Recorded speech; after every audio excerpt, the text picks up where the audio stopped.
In this crash course, you will be learning about labor changes in Europe and Japan and effects of relations in families, as well as political and economic effects and benefits.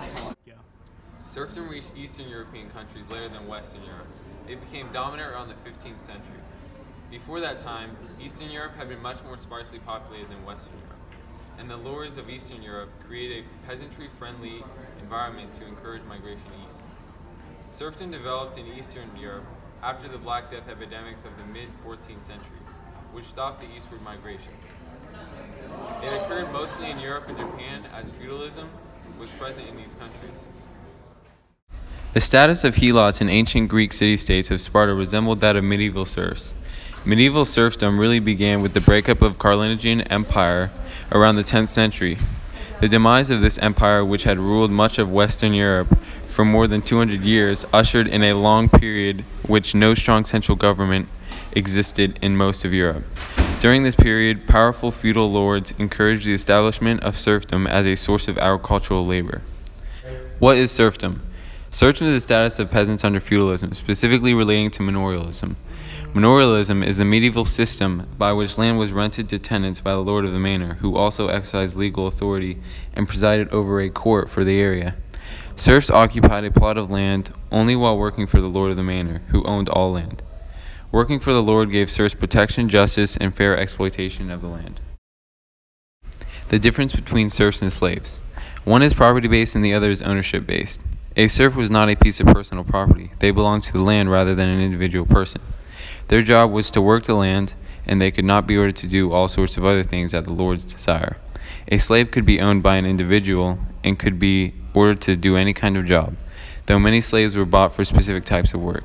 An escaped serf, at least in England, was free if they could stay on the run for a year and a day.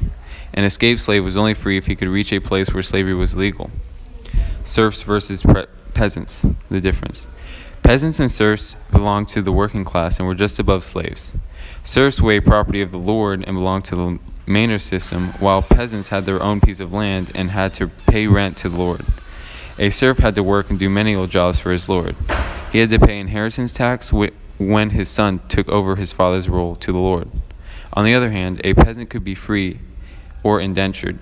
Serfs had to work as menial labor, while peasants could live free doing their own chosen business. Serfs were a type of peasant who remained bound to a lord through hereditary obligations. The manor was significant because it formed the basic unit of a feudal society, and the lord of the manor and the villeins, and to a certain extent serfs, were bound legally by taxation in the case of the former and bound economically and socially in the latter. Political benefits of serfdom. Create a stable government system, more land owned by local kings, lords, and nobles, increased security from outside threats which led to less war and more loyalty. Land leases were transferred to firstborn sons, hereditary system empowered women as the voice of reason. Economic benefits. Stability allowed for prosperity and growth. The rich got richer and less resources were spent on war, creating more wealth. Most peasants were either farmers who often worked as serfs or tradesmen who lived their lives on manors or land they rented from lords. A peasant's life was not very different from that of a slave. They got paid very little, which was close to nothing. Their freedom was very, very limited. Their part in society was mainly to serve the upper class lords and nobles, and the feudalism laws limited their freedom on where they could or could not go. They often needed permission to go certain places and were often denied that permission. After living under constant feudalism rule and that of the lords and nobles, they rebelled and revolted and eventually got feudalism abolished.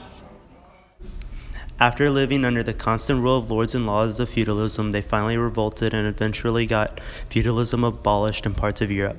It was a revolt caused by the increase in poll taxes on land rented to the peasants by lords that combined with the rules of feudalism, which stated a peasant could not leave a village they belonged to without permission.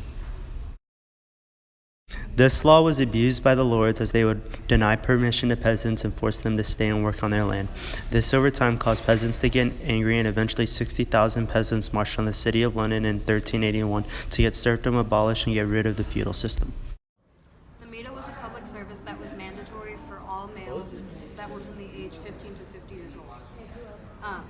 It was located in the Inca Empire, and the public service was a lot of labor work, which involved building highways and building businesses. The Mida was not allowed to be worked on by females. It was males only.